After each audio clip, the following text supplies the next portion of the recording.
되게 유명 인사들을 초청하는 강연들을 학생 때부터 기획을 했다고 들었어. 경험도 없었고 아는 사람도 없었고 생각이 났던 게 그냥 그 사람한테 물어보면 되잖아. 저 사람을 어떻게든 잡아야겠다.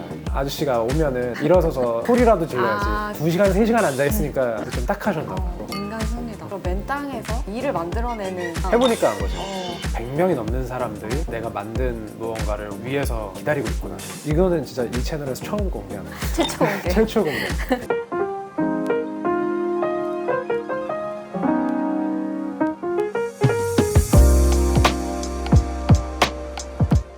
요것들 안녕. 나는 우태영이라고 하고 제일 여기 요지트 초대한 사람 중에 엄청 멀리서 온 사람인 것 같아. 미국에서 왔잖아. 맞아. 말하는 게 되게 어색하네. 갑자기 긴장하는 이럴 때는 술 한잔 하면 되지. 간단하게 라들로 준비했는데 짠. 짠. 되게 레모네이드 같은데. 요즘 MZ들이 먹는 아 진짜? 어떤 일을 하고 어떤 사람인지 직접 좀 소개해 줄 수 있어? 나는 지금까지 한 5년 동안 한국에다가 해외 베스트셀러들을 번역 출간해오는 일을 했었고 1인 출판사를 운영을 했었고 그 전에는 한 10년 정도 강연이나 컨퍼런스, 포럼 같은 것들을 기획하는 기획자로 활동을 했고 아직도 출판사는 운영을 하고 있고 이번에 이제 직접 또 책을 쓰게 됐는데 사실 미국에서 살면서 본업도 따로 있어. 의료 데이터 쪽을 이제 다루는 IT 스타트업을 운영을 하고 있어요. 완전 또 다른 영역이다. 굉장히 다른 영역이지. 내가 알기로 되게 유명 인사들을 초청하는 강연들을 학생 때부터 기획을 했다고 들었어. 가장 크게 이슈가 됐었던 행사는 CNN 앵커 앤더슨 쿠퍼를 한국에 초청을 해서 포럼을 기획을 했었는데 조나단 챙이라는 월스트리트 저널 서울지국장, 로라 비커라는 BBC 특파원, 로버트 켈리 부산대 교수님도 오셨었고 언론이나 미디어 쪽에 계신 분들이 많이 참여를 해주셨지. 그게 언제 한 거야? 그게 2018년 대학교 졸업한 직후였어. 그럼 사실 다른 어떤 경력이 없는 상태라고 볼 수 있잖아. 보통은 그렇지. 그 대학교 졸업 막 한 거니까 어떻게 강연 기획 이런 거를 시작하게 됐는지 좀 사실 처음은 그러니까 현실적인 이유로 시작을 했는데 대학 입시 때문에. 왜냐면은 이제 미국에서 고등학교를 다녔는데 굉장히 시골에 있는 기숙사 학교를 다녔는데 나는 그냥 특별한 계획 없이 경영대를 가서 나중에 뭐 은행 가서 일해야겠다 혹은 금융계 가서 일해야겠다 그냥 막연한 생각을 갖고 있었는데 워낙 학교가 시골에 있는 기숙학교다 보니까 어디 나가서 동아리 활동을 할 수가 없는 거야. 이제 내 친구들은 부모님이 이제 운전을 다 해주시거나 지하철 버스를 타고 다니고 하는데 시골에 있으니까 부모님도 안 계시고 학교는 기숙학교니까 학교 밖으로 못 나가게 하고 내가 밖으로 못 나가니까 다른 학생들과 차별화될 수 있는 활동을 할 수 있는 게 없는 거야. 그래서 고민을 하다가 경영학과를 가려면 경영에 대한 뭔가 이력이 있어야 되지 않을까. 내가 만약에 어딜 나가서 공부를 못 한다면은 초대를 해서 일종의 세미나 같은 걸 열어보면 어떨까라는 어떻게 그런 아이디어를 생각을 했지? 못 나가서 그랬던 것 같아요. 고민을 하다가 딱 생각났던 게 새 학기가 시작될 때마다 페이스북이라는 걸 줘. 학생 사진, 부모님들 뭐 전화번호, 집 주소, 그리고 이메일 주소. 갑자기 그 전화번호부가 생각이 나서 미국은 회사 이메일을 이제 많이 쓰니까 회사들 중에 좀 재미난 게 없을까? 어떻게 그런 생각했을까?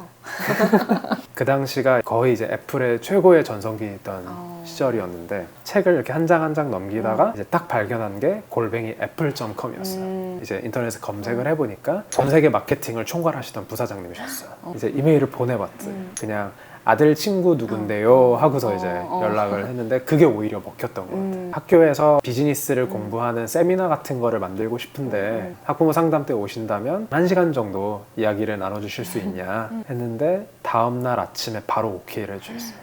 그 이제 애플 부사장님이 오셨을 때 과연 뭐 10명이라도 올까? 20명이라도 올까? 조마조마하면서 이제 행사장을 갔는데 학생들 뿐만 아니라 당시에 이제 학부모 상담하는 기간이었어가지고 학부모님들, 뭐 선생님들, 직원분들, 뭐 교장 선생님까지 건물 밖까지 줄을 서 계신 거예요. 그 모습을 내가 딱 처음 봤을 때 뭔가 내가 만든 무언가에 이렇게 100명이 넘는 사람들이 줄을 서서 기다리고 내가 만든 무언가를 위해서 기다리고 있구나. 이제 행사가 끝나고 나서 나랑 되게 좀 친했던 친구가 있었는데 소위 말하는 이제 범생이 같은 컴퓨터 같은 거 좋아하고 그 친구가 끝나고 나한테 달려와서 나를 안아주면서 내가 이분을 만나는 게 꿈이었는데 내 꿈을 이루어줘서 고맙다는 거예요.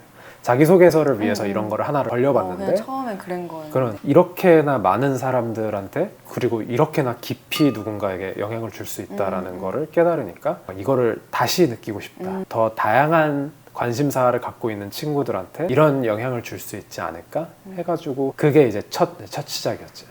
희열을 느꼈나 봐. 그 그치, 순간에. 그치.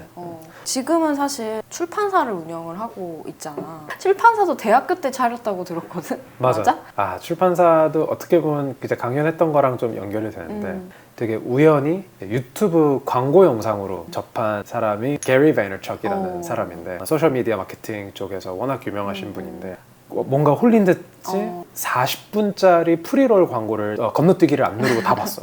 일단 첫 번째 생각했던 거는 이 사람 밑에서 일하고 싶다. 이제 얼마 안 있으면 대학 졸업하니까 이 사람이 광고 대행사를 운영을 하고 있는데 이 사람 밑에서 일하면은 되게 많이 배우겠다. 근데 말단 인턴과 CEO가 같이 일할 수 있는 그치. 기회는 사실 거의 없지. 내가 저 사람이랑 직접적으로 연결고리를 만들 수 있는 방법이 뭘까 고민을 했는데 마침 그때 그분이 페이스북에다가 곧 책을 낼 거다. 책 홍보를 엄청 하는 영상을 올렸어. 그래서 그 영상을 보자마자 내가 만약에 저 사람의 책을 한국에 번역을 해서 그 한국어 책을 출간한 출판사로서 접근을 하면은 CEO와 인턴의 관계가 아니라 동등한 관계로서 접근을 할 수 있지 않을까. 비즈니스 파트너로서. 대박이다. 진짜 어떻게 그렇게 생각했지?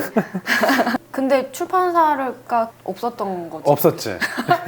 출판사도 없었고 경험도 없었고 아는 사람도 없었고 그때 그냥 생각이 났던 게 그냥 그 사람한테 물어보면 되잖아.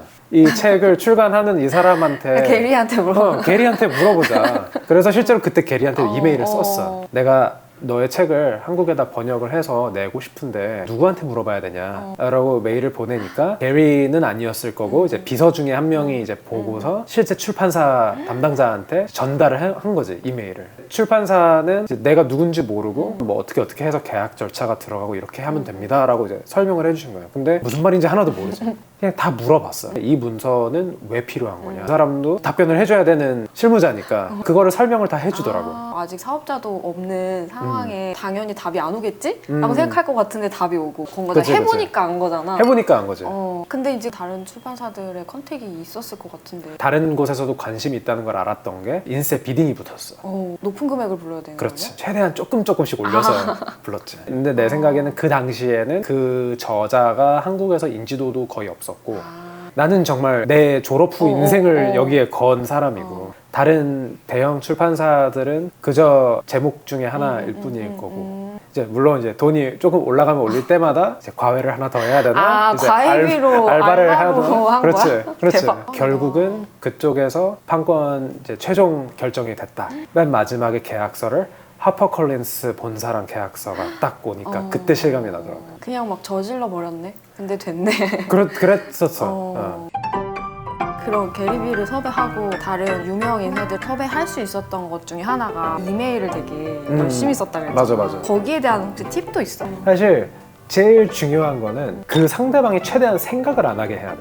만나서 얘기하고 싶어요 라고 하면은 사실 반응을 어떻게 해야 될지 모르겠는 거야. 그러니까. 어떤 주제 때문에 관심을 갖게 됐는데 다음 주 화수목 중에 2시에서 5시 사이에 제가 근처에 가 있을 테니까 30분 정도만 시간을 내주실 수 있냐 하면은 받는 사람 입장에서는 yes, no만 하면 되는 거지. 심지어 안 돼. 그러면은 그때는 안 되는데 다다음 주 월요일은 어때요? 이렇게 상대가 역으로 질문을 할 수 있는 거지. 나는 그래서 날짜나 시간, 장소, 그리고 목적 볼드 처리하고 상대방한테 원하는 답변 몇 월 며칠 몇 시에 가능하십니까? 라는 질문을 하는 거를 나는 항상 노란색으로 하이라이트를 해. 또 하나 이거는 진짜 이 채널에서 처음 공개하는 거야. 좋아. 최초 공개. 최초 공개. 제목에 안녕하세요 쓰지 마세요. 진짜. 뭐 대학생들이 뭐 섭외하는 거라면은 어디 대학교 뭐 학생회 강연 섭외 요청. 이메일 길이를 스마트폰 스크린 2개 이상 넘어가게 하지 마. 스와이프 한 번. 그치. 올렸을 때 마지막에 원하는 거, 날짜, 시간, 원하는 요청 이런 것들이 적혀 있으면은 답을 할 수 있게. 맞아. 지금 얘기를 들으니까 전에 많은 실패들도 있었고 엄청 고군분투가 있더라고. 나 이렇게까지 해서 섭외해봤다.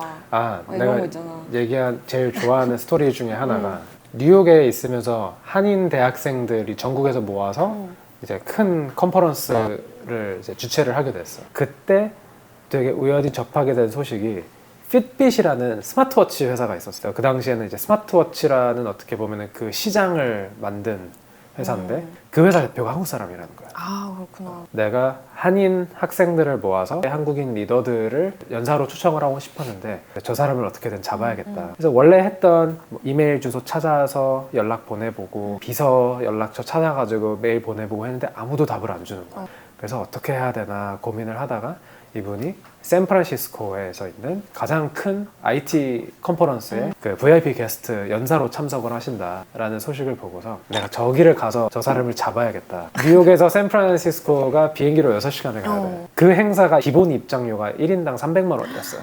컨퍼런스 너무 자체가. 비싸다. 행사 주최 측한테 메일을 보냈어요. 그래서 내가 대학생인데 쓰기 좋은 대학생 카드 대학생 카드 진짜 잘 쓰네. 대학생인데 내가 뭐 앞에서 음료를 나눠주던 스태프를 하던 뭐든 할 테니 좀 저렴하게 들어갈 수 있는 방법이 없을까. 내가 이런 걸 하고 싶고 이런 거에 관심이 많고 일종의 자기소개서를 써가지고 보내니까 주최 측에서도 좀 딱했었나 봐. 그래서 10만 원에 들어올 수 있게 해주겠다. 이제 샌프란시스코를 갔지. 근데 그때 이제 행사장에 도착을 하니까 VIP 게스트들이랑 일반 참석자들은 완전히 분리된 공간에서 활동을 하는 거야. 들어가자마자 장소를 탐색을 다 했는데 주차장에서 무대까지 걸어오는 그 길에 공항 가면 이렇게 줄로 막혀 있는 그게 이제 다 돼 있는 거죠. 근데 거기 옆까지는 일반인들도 갈 수는 있더라고. 그래서 거기를 가서 이제 앉아 있었어. 아저씨가 오면은 일어서서 소리라도 질러야지. 그래서 실제로 그때 어떤 경호원 한 분이 나가라고. 여기 왜 와 있냐. 그래서 내가 사실 여기 게스트 중에 한 분을 너무너무 만나고 싶어서 뉴욕에서 왔는데 내가 어떻게든 만나고 싶다. 그러니까 그분이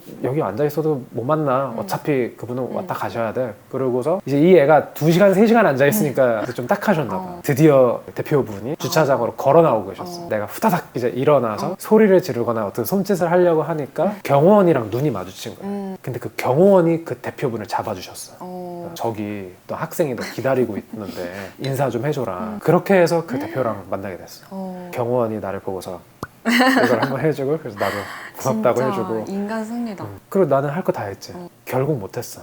결국 섭외는 성사가 안 안 됐어? 됐어. 그래서 가장 기억에 남는 실패.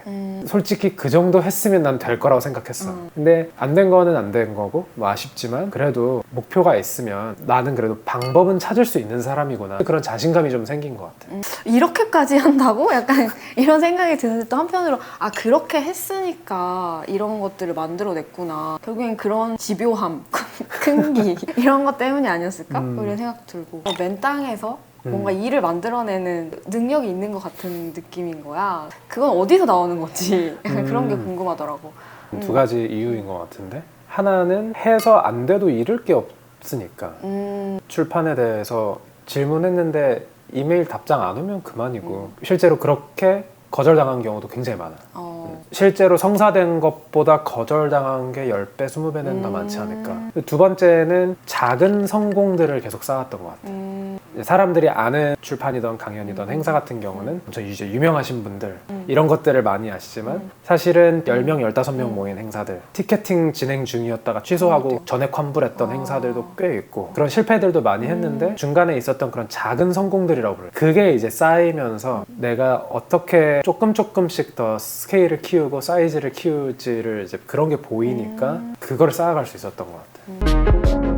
유명 인사들을 많이 초청을 하고 좋은 영향을 줄 수 있는 책들을 소개하고 네트워킹 자리가 있다, 컨퍼런스 열린다 그럼 다 찾아가더라고 보니까 실제로 그것이 혜영의 어떤 진짜 실제 삶과 그런 것들에 영향을 미쳤는지 그런 것도 궁금한 거야. 그래도 감사하게도 나는 섭외를 통해서 많은 분들을 만나다 보니까 역으로 이제 그분들이 이제 나를 데리고 다른 데를 다니시는 거야. 어린 친구인데 열심히 하는 친구고 이렇게 소개도 받고 그렇게 해서 도움을 많이 받았지. 실제 도움이라고 하면은 우리 회사에 직접 투자를 해주신 분들도 계시고 진짜? 뭐 이번에 뭐 책 추천사 같은 경우도 어쨌든 부탁을 드릴 수 있었던 것도 오랫동안 관계를 유지를 해왔기 때문에 가능했었고 이제 그런 분들을 만나고 특히 기업이나 사회 단체나 이런 데에서 정말 영향력 있으신 리더분들을 만나면은 되게 공통적으로 항상 하시는 질문이 How can I help? 내가 어떻게 도와줄 수 있을까? 이걸 항상 물어보시더라고요. 저분들이 왜 그럴까? 고민을 하니까 아마 저분들에게도 누군가가 그렇게 해주지 않았을까. 그래서 그게 되게 자연스럽다고 생각하지 않을까. 정말 그렇게 좀 성공하신 분들을 보면은 감사함이 항상 마음속에 있더라고. 나도 내 위 세대 누군가가 나를 이끌어주고 나에게 그런 멘토링을 해줬으니까 나도 더 어린 친구들이 뭔가를 하고 싶으면은 나도 적극적으로 도와주고 그래서 나도 그렇게 도움을 주고 싶으면 내가 도움을 줄 수 있는 사람이 돼야 되고 결국은 이제 내가 잘해야 된다 그렇게 생각을 했지. 요즘 같은 시대에 평생 직장이 없는 시대일 수도 있고 뭐 월급으로 집을 살 수 없는 시대이기도 하고 이런 요즘 같은 시대에 우리가 이제 살아가야 하는데 이제 과연 어떻게 살아가야 하나 고민이 많잖아. 그런 분들에게 뭐 얻은 지혜로서 어떻게 살면 좋을까에 대한 어떤 힌트? 사람들에게 좀 알려줄 수 있는 얘기들 있을까? 개인적인 멘토한테 들었던 이야기를 생각해보면 양손잡이가 돼야 된다라고 얘기를 하셨어요. 요즘은 세상이 하나만 잘하는 세상은 이제는 그럴 수가 없는 거예요. 근데 그렇다고 하나만 하다가 갑자기 뭔가 새로운 게 뜬다고 또 그걸로 확 트는 경우도 너무 많잖아요. 그 이제 회장님이 강조하셨던 양손잡이라는 컨셉이 내가 뭔가를 하나를 잘하는 거를 갖고 있으면서 새로 들어오는 것도 그것도 잡으려고 노력을 이제는 같이 해야 되는 시대가 온다. 출판사들이 책을 인쇄해서 파는 거는 지금까지 해왔던 일. 근데 요즘은 뭐 디지털 컨텐츠, 뭐 영상, 뭐 이런 것들을 많이 하잖아요. 근데 갑자기 책 찍어내던 출판사가 우리는 이제 디지털 컴퍼니로 이제 바꿔버릴 거 하고 책을 아예 다 버리고 이거를 뛰어들면은 그게 이제 리스크가 너무 높다 이거지. 그래서 책을 인쇄하는 그 일은 그대로 가져가되 새로운 것을 계속 도전을 하면서 그 중에서 맞는 거를 찾는 게 앞으로 우리에게 필요한 가장 큰 능력이지 않을까. 어렵네요. 어렵지. 어려운 숙제네요. 맞아. 반가웠어. 오늘. 반가웠어. 아, 진짜 맛있다 이거.